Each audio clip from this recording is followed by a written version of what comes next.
everyone, I am Areti Ntaradimou and I am the editor of SmartEn International.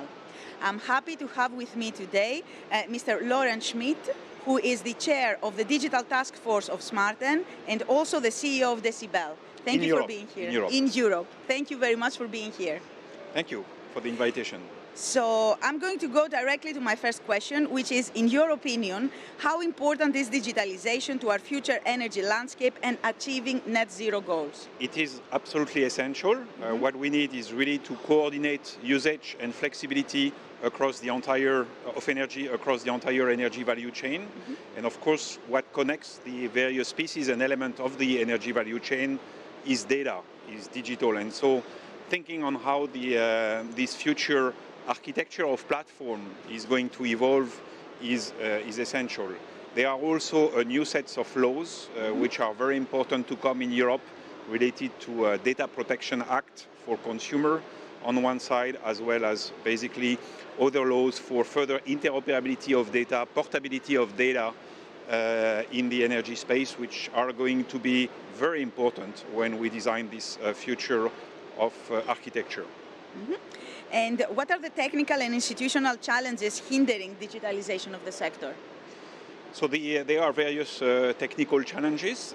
So the first element is to unlock the data and being able to share this data through open interfaces, API, as what we say, but still protecting consumers. So putting consumer at the center, giving him full control and consent management to whom he wants to share the data, depending on the type of services is offered against this data, is a very, very fundamental element of this market design.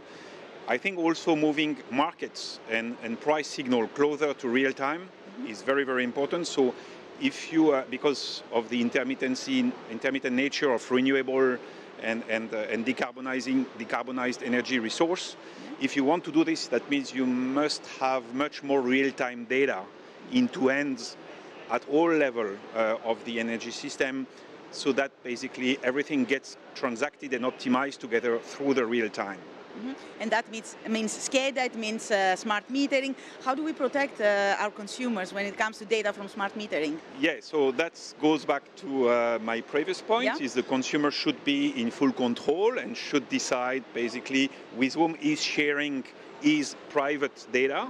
Of course, there are elements of the smart metering information which are anonymized data, depending on how you combine them, in which case I think it's absolutely normal that TSOs or DSOs can make use of this data. But as soon as we come into the sphere of the consumer, the prosumer, where this data is privately owned, it's very important that we explain the prosumer and the consumer why do we want to make use of this data and to whom he is exchanging this data with, so that it is totally transparent. It is fundamental for creating trust into this market moving forward.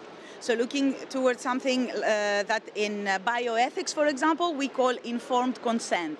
Absolutely. Exactly. That's a good comparison. So how must utilities be preparing for greater prosumer integration and electrification? It's an interesting question. I think grid operators and utilities are underestimating the tsunami wave, which is really coming at the edge of their system when we are thinking about millions of electrical vehicles being deployed post-COVID crisis, as well as the acceleration which we hear about on distributed photovoltaics as an example, where we hear in all our European grids, we will see a time 2 to time 4 acceleration of capacity installed in each of our European countries. So that's going to increase not only the volume of information, but the number of connections, the number of interfaces which grid operator and suppliers will have to organize. And I think there is really an acceleration right now. And it's very important that our industry works together to be able to think what are the priority area to focus. And I think SmartEn has just released a digital white paper with a few key recommendations which we think are very important to make sure we focus our intention onto the right data, and all together the value chain is ready to move through this gigantic transformation. Yes, and I remember last year SmartEn also published a paper on the European consumer and the roadmap, which was also very important. It's in continuation of that prosumer map and analyzing what is the impact in terms of data, in terms of architecture, and how could we work together and accelerate from that point of view. My last question to you, Laurent, is do you think here in Europe we are pioneers in the electrification of the energy sector? I think in Europe we do have, first of all, very smart technologies into our continent. We see it, I think, into these events. There's really a lot of innovation around the corners.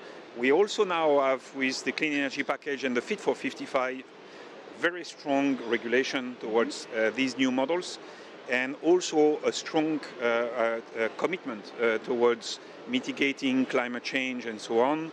We saw it in the COP26 debate. And we also have basically a young generation of citizens coming who are really ready to make this happen. And when I'm talking to my kids, it's a no-brainer to move into that domain, to do the necessary investment and so on.